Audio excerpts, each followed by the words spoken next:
And it is the most important person or job you will ever have, is to take care of self first. And I know that, our society always tries to tell us, well, help your brother out, help your cousin out. But if you ever have ridden on an airplane, what is the first thing they tell you to do?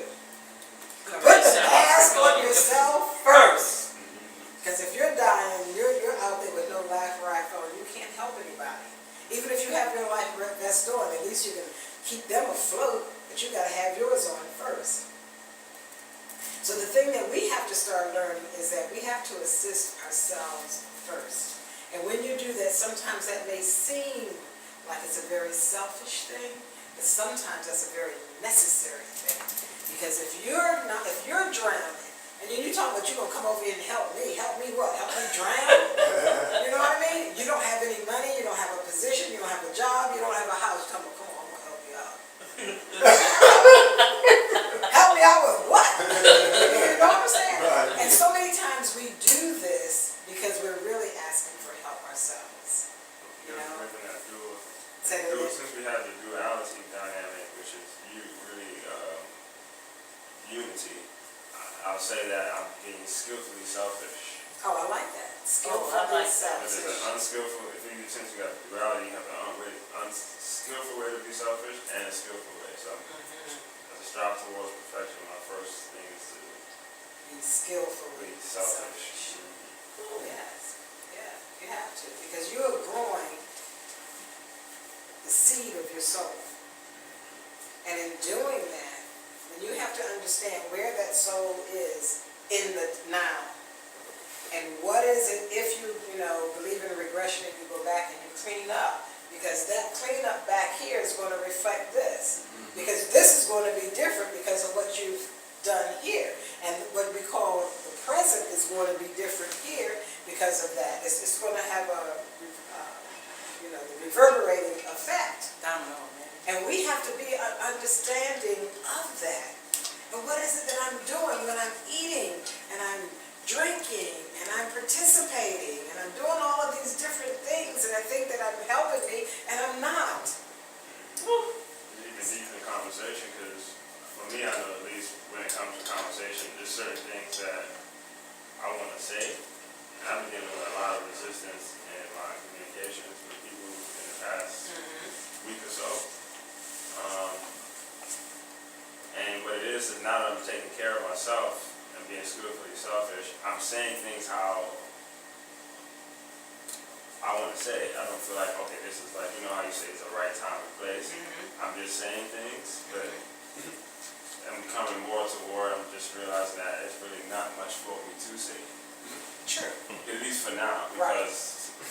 Right. Because there's a lot of times when we're saying things, if we have not been skillfully, what was the word? Selfish in the past, and now I'm speaking it to someone who need not hear it, because they'll maybe take the information and go off on a tangent and possibly hurt themselves, So there's also the understanding of the spirit, passing it back and forth, that energy, I know how to talk to you, I know what to say to you, and when to say it to you so that you're receptive of it. Because if I say it in a certain way, you may not be receptive of it, and you run away still and create something from what you think that I said, or what you think that I meant. Because you're receiving it through your own perception. And this is what we do. This is my perception. Yeah, but your perception is not my perception, and that is not what I was trying to convey to you. So I have to make sure that what it is that I'm trying to convey to you, that you're getting it truly from my heart and from my mind. So that when I speak my words to you, you're receiving it in the divinity that was meant to be received in. The intention was off for me because it's coming to me right now, but as we're talking, I would say things, but it was more so to get validation. Yes. So then the intention, it wasn't that what was being entered on the record for words and sigils, right? It was that the intention behind the words. But that's the operative word that you said. Validation. Many times when we are speaking, we're looking for validation. I'm looking for you to agree with me. I'm looking for you to be on my side. I want you to, ain't that right? I want you to be my amen corner. That is not what we need to be looking for.